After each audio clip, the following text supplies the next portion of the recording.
we will talk about a little bit about the third letter of John, which is the smallest book in the New Testament, and I imagine also the smallest book within the whole Bible. It has only 219 words, only one chapter, and of course it's more or less a kind of ancient postcard. So a postcard sent from the elder John, who is the same sender as the first and the second letter, which is ascribed to this John, and it's sent to a beloved Gaius, that means a friend, a fellow Christian. We don't know where, we don't know from where it was sent.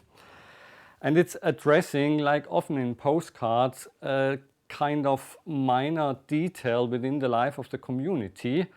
And of course, all the people involved in this little conflict know what's going on. But we have no idea, to be honest. 3 John is towards the end of the New Testament, the way it's arranged nowadays. It's a book that doesn't have a named author, it's from a presbyter, but it's always associated with John. The third letter of John was written likely by John the Apostle or John the Elder, who may have been the same person, but it's addressed to, from the elder, to a person named Gaius. This is a personal letter to a man called Gaius, who is obviously Roman. A personal, vivid, short cameo of life in first century Eastern Mediterranean. Then we have a second guy called Diotrephes, who obviously created some problems. And then a nice guy in this community called Demetrius, and John wants to support him in a way. And I think what lies behind this is a whole situation of hospitality in the early church. In the Eastern Mediterranean in Roman times, if you visited somebody, you were welcomed, you were given hospitality for a night, you were given food for you and your animal, and then you moved on. And as far as we can tell, there were lots and lots of kind of people circulating, travelling missionaries, teachers, and so on. And obviously they came with letters saying whether they could be received or not. And Diotrephes is not receiving people. And my own theory is that this is revealed in his name, which means nourished by Jove. And Demetrius means of Demeter, the goddess of the harvest. And I wonder whether there doesn't lie behind here something of the idea that Demetrius is somebody who gives food, and Diotrephes, somebody who takes it. And of course, this was the time when for the first time different opinions arose, so conflicts and different teachings about Jesus. So the first-hand memory faded away, and now all kind of teachers move around the Christian communities and obviously misused partly the hospitality of these communities.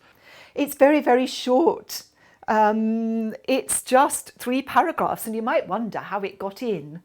And it got in because it's associated with St. John. So it's included in the New Testament only because of the authority of John.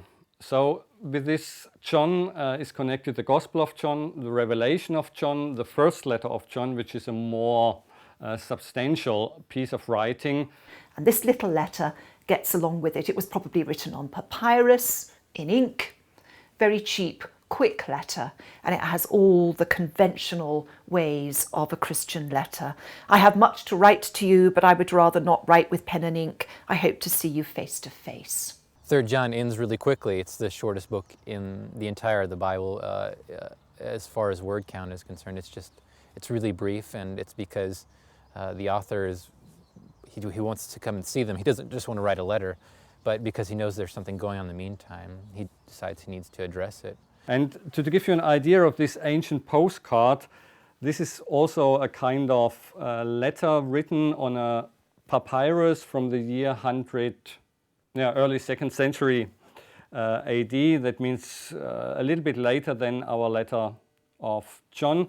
And this has 107 words, so the letter of John is about double the size, but it gives you an idea how this kind of letter writing looked like. And it was quite common in the ancient world that you send private letters and you give it to people who travel from one place to the other. In this case, I'm quite sure that the author had no intention at all that this will become part of a collection of holy writings. So this is more or less a by chance addition to the Bible. And if we are honest, if it would not be part of the Bible, we would not lose a lot. But for understanding the social realities of the first communities, it's quite interesting to have this kind of postcard from a famous man.